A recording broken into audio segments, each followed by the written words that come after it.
this video, we're going to be talking about one thing that is usually overlooked with squats, and that's your knee mobility. Before we dive into the specifics of that, please give us a comment, like, follow, share. We really want to grow this channel and we want it to deliver value to you. So if any of those things come out, just give us a like and a share.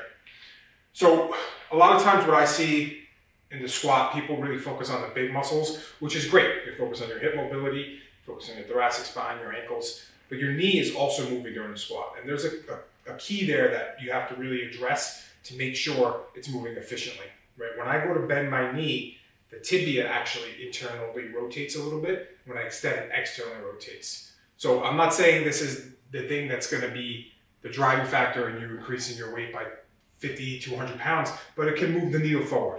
And it also can keep your knee healthy. And that's in the end of the day is what you want. You want to be able to be healthy so you can continue to squat for a long time, right? So we're going to dive into some specific drills. The first one is going to be a self-assisted mobility, right? As a PT, we do some mobilizations to people's joints, but you can also do it on yourself.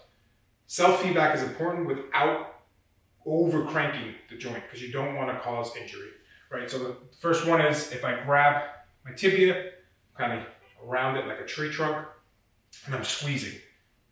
And what I'm doing is I'm twisting like a wash rag and I'm turning in. That's internal rotation. And from there, I'm bringing my knee forward, right? So we're mimicking what the knee should actually be doing during knee flexion. And if that doesn't feel good or feels a little funky, try the other way too. See what that feels like. It's not going to hurt you as long as you're not cranking on the twisting. Because you can crank on the twisting, which like we use as a test for meniscus, so don't over crank. But it should feel relatively good because that's what your knee joint wants to do normally. So the second one we're going to review is really a gapping. A lot of times I see, and personally I have this, is my flexion, my knee flexion. When I get to the really end range, it could be some pain, whether it's meniscus irritation or the joint is swollen. So we can mimic a gapping. So as you flex, you're actually creating some space in the tibia, which allows for more flexion of the hips and the knees. So all you need here is like a towel roll.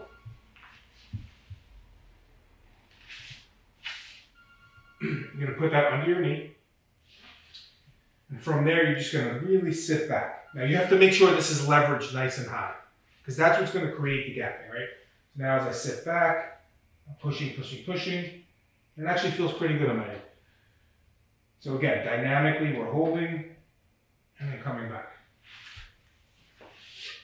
Just some knee gapping there. The last one we're going to talk about is a little dynamic movement, and it's just a lunge with a twist, right? So you're adding the twisting motion to your knee.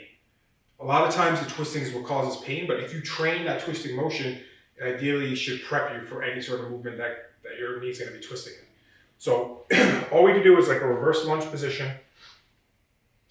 We're actually going to start in like a split stance. So we'll start, they call it a warrior in yoga. One foot's forward, one foot's out. And from here, we're going to turn forward, lunge down, come up, and turn as we lunge. So we're creating the twisting on that back leg. Down and up. You want to be driving from the knee rather than from the hip.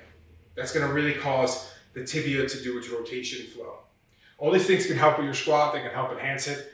But again, like I said, this isn't going to move you from 400 to 500, but it's going to help you and it's going to give you longevity.